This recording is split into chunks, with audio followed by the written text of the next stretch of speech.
नमस्कार साथियों, मैं अनिल सक्सेना एक बार फिर आपके बीच में एक नए विषय के साथ आज उपस्थित हुआ हूं। पिछले विषय में हम लोगों ने बात करी थी मौकों के साथ साथ उनकी तैयारी की। आज का जो विषय चुना है, वो जो मैंने विषय चुना है वो है फियर, डर। क्योंकि ये भी देखा गया है, ये एक ऐसी चीज है जो कि कई बार हमारे और सफलता के बीच में आके खड़ी हो जाती है। और कई बार हम जिंदगी में बहुत सी चीजें केवल इसलिए नहीं हासिल कर पाते हैं कि हमें कई चीजों से डर लग रहा होता है। तो आज हम समझने की कोशिश करेंगे कि आखिर ये डर होता क्या है। जब हम डर की बात करते हैं तो यह कहीं ना कहीं से सीधे हमारे मस्तिष्क के ऊपर या मानसिक स्थिति के ऊपर प्रभाव डालता है। और इस डर का एक बहुत बड़ा कारण बचपन से जब हमको पाला पोसा जाता है, हमारे घर परिवार में, हमारे समाज में कई बार ऐसी चीजें होती हैं कि शायद हमें बहुत सी चीजों से डराया जाता है। और वो डर जो है कहीं ना कहीं हमारे मस्तिष्क में, सबकॉन्शियस माइंड में इस तरीके से जाके बैठ जाता है कि हम एक चीज नहीं फिर कई चीजों से जिंदगी में डरना शुरू कर देते हैं। लेकिन जो लोग हमको बचपन में इस तरीके से कह रहे होते हैं, उनका कहीं से ये उद्देश्य नहीं होता है डराने का कि वो मेरे सबकॉन्शियस माइंड में बैठे। शायद वो हमसे प्यार बहुत करते हैं, शायद वो हमको अच्छी और बेहतर सुरक्षा देना चाहते हैं, इसलिए हमारी बहुत सी एक्टिविटी को केवल इस तरीके से टीच करते हैं, बताने की कोशिश करते हैं, या हमको उसके अवगत कराने की कोशिश करते हैं कि हम उसको दोबारा ना करें, जिससे कि हमको हमारे जीवन में किसी तरीके की कोई हानि हो पाए या हमें हमारे जीवन में कोई नुकसान हो पाए। लेकिन ये प्रोटेक्शनिज्म जो है, ये जो सुरक्षा है, ये कभी कभी हमारे जीवन में इतनी ज्यादा उल्टे तरीके से काम करने लगती है कि हम अपने जिंदगी में कुछ भी करने से पहले चारों तरफ सुरक्षा ढूंढ रहे होते हैं। और जहां हमको सुरक्षा नहीं मिल रही होती है, वहां हमें उन चीजों से डर लगना शुरू हो जाता है। और ये डर हमारे चेतन मन को और ज्यादा डराता है, हमारे विश्वास को डिगा देता है। और कई बार ये डर तो इस तरीके से हावी हो जाता है कि हम सक्षम होने के बावजूद भी जिंदगी में बहुत कुछ अच्छा और बेहतर नहीं कर पा रहे होते हैं। डर कई तरीके के हो सकते हैं और इन डरों में अगर हम बात करें, जो जीवन में हमारे ऊपर सबसे ज्यादा काम करते हैं या हमारे ऊपर हावी होते हैं, वो डर है फियर ऑफ फेल्योर, असफल होने का डर। कई बार हम लोगों ने यह देखा है कि कई चीजों को हम जिंदगी में केवल इसलिए नहीं शुरू करते हैं कि कहीं ना कहीं हमारे मनोभाव में इस तरीके का डर बैठा होता है कि यार हम इसको करेंगे तो असफल हो जाएंगे, शायद इसमें हमें सफलता नहीं मिल पाएगी। और ये डर हमें उस चीज के लिए प्रयासरत भी नहीं होने देता है, क्योंकि निश्चित रूप से ये एक प्राकृतिक नियम है कि जब भी हम कोई काम करेंगे, या तो हम पास होंगे या तो हम फेल होंगे। केवल दो चीजें होती हैं। और हर बार केवल हम पास होते रहें, फेल ना हो कभी, ऐसा भी संभव नहीं है। प्रकृति भी ऐसी नहीं है यहां पे। लेकिन कई बार इस फेल होने के डर से हम बहुत सी अपॉर्चुनिटीज और बहुत से अवसरों को अपने सामने से जाने देते हैं, और कभी उसके बारे में हम सोचते भी नहीं है कि लाओ इन अवसरों का लाभ उठा के हम अपनी जिंदगी को और अच्छा और बेहतर बनाएं। हमें समझना पड़ेगा कि फेल का मतलब क्या होता है। अगर हम फेल की बात करें तो फेल क्या है? फेल एक क्रिया है। क्रिया वो जो हम करते हैं। जब भी हम कोई काम करते हैं, या तो वो सही होगा या वो गलत होगा। अगर कोई भी काम सही है या गलत है तो वो क्रिया के ऊपर डिपेंड करता है, वो हमारे ऊपर डिपेंड नहीं करता है।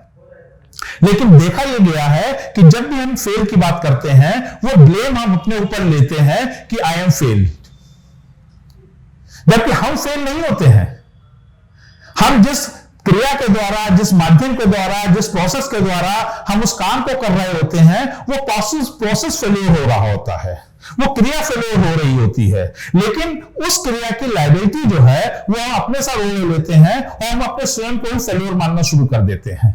यहां पे अगर हम फेल की जब बात करते हैं तो फेलियर की जब बात करते हैं, failure is a verb, it is not a noun.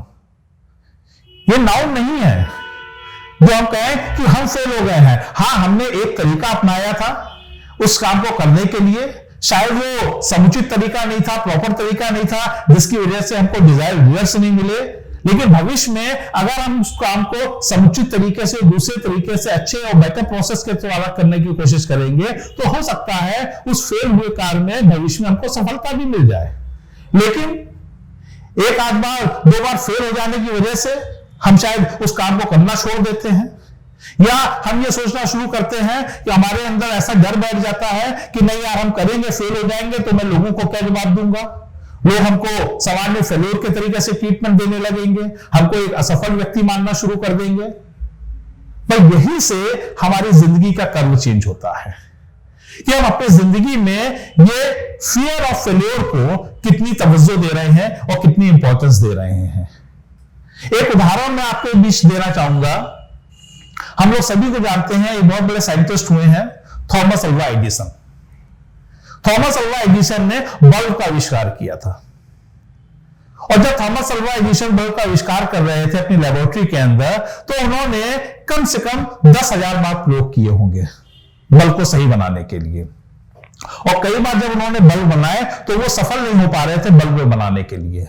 इस बीच में तमाम तरीके के लोग, उनसे पत्रकार या मीडिया के लोग बहुत ज्यादा कभी कभी सवाल भी करते थे कि सर, आप इतने साल से प्रैक्टिस में लगे हैं, बल्ब बनाने की कोशिश कर रहे हैं, और तमाम तरीके से बल्ब बनाने के कोशिशों के बावजूद भी लगातार आपको असफलता हाथ मिल रही है, तो आपको लग रहा है कि आप बल्ब बना लेंगे इस तरीके से?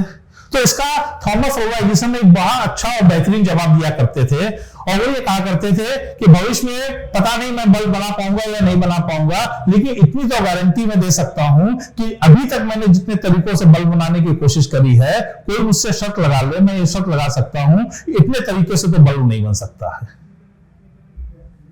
तो ये हमको समझने की जरूरत है कि थॉमस अल्वा एडिसन ने उन फेल्योर से भी बहुत कुछ सीखा। जब भी हमारे सामने कोई फेल्योर आता है तो हमें डरने की जरूरत नहीं होनी चाहिए उससे, हमें उसका आकलन करने की जरूरत है, हमें उसका इवेल्युएट करने की जरूरत है, हमें उसका इंट्रोस्पेक्शन करने की जरूरत है कि गलतियां कहां हो गई हैं, वो कौन कौन सी चीजें हैं जिसपे हम इंपॉर्टेंस नहीं दे पाए हैं, या हमने उसको इग्नोर किया है, जहां पे हमारी तैयारी अच्छी और बेहतर तरीके से नहीं थी, जिसके कारण हमारी क्रिया जो है वो असफल हो गई है। हम असफल नहीं हुए हैं, हम अपनी क्रियाओं में बदलाव कर लेंगे, उसको अच्छा और बेहतर कर लेंगे, तो हो सकता है अगली बार हम फुल फ्लेजेड तरीके से उसको सफल रूप से उसको पूर्ण कर पाए, हम सक्सेसफुली उसको पास कर पाए उस चीज को। यहाँ पे तो अपने दिमाग में हमें फियर नहीं बैठाना है, और अगर हम फियर को भी एलोब्रेट करें किसी तरीके से, तो फियर का मतलब क्या होता है? False assumption appearing real. जो गलत तरीके के एजम्पशन है वो हमको कहीं ना कहीं हमारे दिमाग में लगता है यही रियलिटी है, और उन फॉल्स एजम्पशंस को हम अपनी जिंदगी में सत्य मानना शुरू कर देते हैं, और वो सत्यता जो है हमको आगे की तरफ नहीं बढ़ने देती है। वो डर जो है हमारे, जो मैंने कहा ना कि हमारे सबकॉन्शियस माइंड में बैठ जाता है, वो हमको प्रयास भी नहीं करने देता है इस तरीके से, और क्योंकि हम फेल्योर का तमगा अपने ऊपर नहीं लगाना चाहते हैं, और इसकी वजह से क्या होता है, कई बार हम अच्छी तरीके से चीजों को कर भी सकते हैं, लेकिन शायद उसके लिए प्रयासरत नहीं रहते हैं। और इस तरीके की व्यवस्था के लिए मैं ये जरूर मानूंगा कि केवल कोई युवा या कोई बच्चा ही जिम्मेदार नहीं होता है। हमारा जो वातावरण होता है, हमारा जो समाज होता है, बचपन से वो बहुत सी मनोदशा ऐसी तरीके से बनाने की कोशिश करता है हमारे समाज में कि अगर हम किसी प्रयास में असफल हो जाते हैं तो वो हमारे ऊपर एक टैग लगा देता है फेल्योर का, और चारों तरफ उसी की चर्चा करी जाती है। और लोग हमेशा ये कहते हैं कि देखो, हम तो उनको पहले ही मना कर रहे थे कि तुम ऐसा काम नहीं करो और तुम इस काम को नहीं कर सकते हो, बजाय इसके कि हम उसकी प्रेरणा के लिए स्रोत बन पाए, एक उसको अच्छी और बेहतर चीजें तैयार करने में उसकी मदद कर पाए, बल्कि उसके सबकॉन्शियस माइंड में हम इतनी ज्यादा नेगेटिविटी भरना शुरू कर देते हैं कि शायद वो अपना आत्मविश्वास भी खो बैठता है। तो हमें आत्मविश्वास खोने की जरूरत नहीं है, अपने डर को बाहर निकालने की जरूरत है। और ये डर केवल मैंने अभी आपको फेलियर होने का बताया है, और इस तरीके के बहुत से डर है। एक जो लोगों के बीच में बहुत बड़ा डर देखने में आता है, वो एक बहुत बड़ा डर है पब्लिक स्पीकिंग का। जब किसी भी व्यक्ति को एक मंच पे खड़ा कर दिया जाता है, उसको अचानक कुछ बोलने के लिए बोल दिया जाता है, जहां पे एक बहुत संख्या में गैदरिंग होती है, लोग बैठे होते हैं, तो कई बार उसके पास कंटेंट रहने के बावजूद भी, उसके दिमाग में बहुत से आइडिया रहने के बावजूद भी शायद वो मंच से बहुत अच्छे और बेहतर तरीके से उसको डिलीवर नहीं कर पाता है। शायद वहां पे बैठे हुए लोगों से वो संवाद स्थापित नहीं कर पाता है। ऐसा नहीं है कि उसके अंदर नॉलेज नहीं है या स्किल्स नहीं है या कंटेंट नहीं है वहां पे, लेकिन ऐसी स्थिति पे पहुंच जाता है, उसको अंदर से डर लगने लगता है कि मैं जो बोल रहा हूं, पता नहीं लोगों का ट्रीटमेंट उसमें किस तरीके का होगा, रिएक्शन कैसे होगा, लोग उसको सही तरीके से समझ पाएंगे, मैं अपनी बात को सही तरीके से डिलीवर कर पा रहा हूं या नहीं कर पा रहा हूं। और इस वजह से देखा यह जा रहा है कि कई बार क्षमता होने के बावजूद भी जो आज का युवा है वो इंटरव्यू ठीक तरीके से फेस नहीं कर पा रहा है। तो इंटरव्यू के अंदर भी एक तरीके से कम्युनिकेशन ही हो रहा होता है, एक तरीके से प्रेजेंटेशन ही हो रहा होता है, एक तरीके से संवाद ही स्थापित हो पा रहा होता है यहाँ पे। और कई बार हम देखते हैं कि जहां इंटरव्यू के बाहर निकल के आ रहे होते हैं तो हमें यह लगता है कि जो कुछ भी अंदर पूछा जा रहा था या डिस्कशन किया जा रहा था उसके बारे में मेरे को अच्छी तरीके से पता था, नॉलेज था, लेकिन वहां पे 2-4 लोगों को बैठा देख के या किसी सभा में बहुत ज्यादा लोगों को बैठा देख के हमें ये लगता है कि शायद हम अपने बात को अच्छे और बेहतर तरीके से नहीं रख पा रहे हैं। तो इस तरीके से डर हमको कई बार असफल बना देता है। लेकिन एक बात और कही जाती है कि डर के आगे जीत है। हमें इस डर को ओवरकम करना पड़ेगा, हमें इस डर से अपने को बाहर निकालना पड़ेगा, और इस डर से हम स्वयं को ही केवल बाहर निकाल सकते हैं। लोग हमारी बाहर से मदद तो कर सकते हैं, इसके लिए हमें कोई चिकित्सा प्रणाली के थ्रू हमारी मदद तो करी जा सकती है, लेकिन हिम्मत तो हमको ही बांधनी पड़ेगी।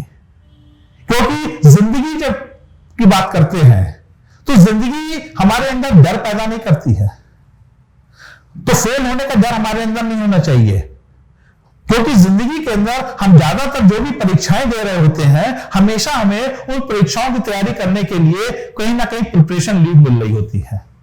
हर एग्जाम से पहले हमको प्रिपरेशन लीव मिलती है, हमें पता होता है कि हाँ हमारे एग्जाम यहां से आने वाले चाहिए, इतने दिन में हमारा ये पेपर तैयार हो जाएगा, सिलेबस तैयार हो जाएगा, चीजें तैयार हो जाएगी, और शायद जिंदगी में हम ऐसे ही चीजों के लिए अपने को तैयार कर पाते हैं। लेकिन हम जब जिंदगी जीना शुरू करते हैं तो जिंदगी हमें समय नहीं देती प्रिपरेशन लीव का। जिंदगी में पहले टेस्ट लेती है और उसके बाद हमको सिखाती है। तो जैसे हमको जिंदगी सिखाती है वैसे ही हमें अपने जिंदगी को भी सिखाने लायक बनाना पड़ेगा, और ये हम केवल तभी कर पाएंगे जब हम अपने दिलो दिमाग से डर को निकाल फेंकेंगे, बाहर फेंकेंगे। डर किस बात का डर है? क्या किसी चीज को खोने का डर है? अगर हम देखें तो अभी हमने अपनी जिंदगी में पाया ही क्या है, और जो कुछ भी पाया है हमने वो यही समाज से तो लिया है, और जो कुछ समाज से लिया है फिर उसको खोने का डर क्यों? समाज से लिया और समाज में वापस चला गया। अगर हम अध्यात्म तरीके से बात करें तो हम क्या लेके आए थे और क्या लेके जाने वाले हैं यहां से। अगर आप अपनी सोच को थोड़ा सा वृहद कर लें, थोड़ा सा गहराई से सोचने लगे, तो शायद ये डर हमको डराना बंद कर देगा।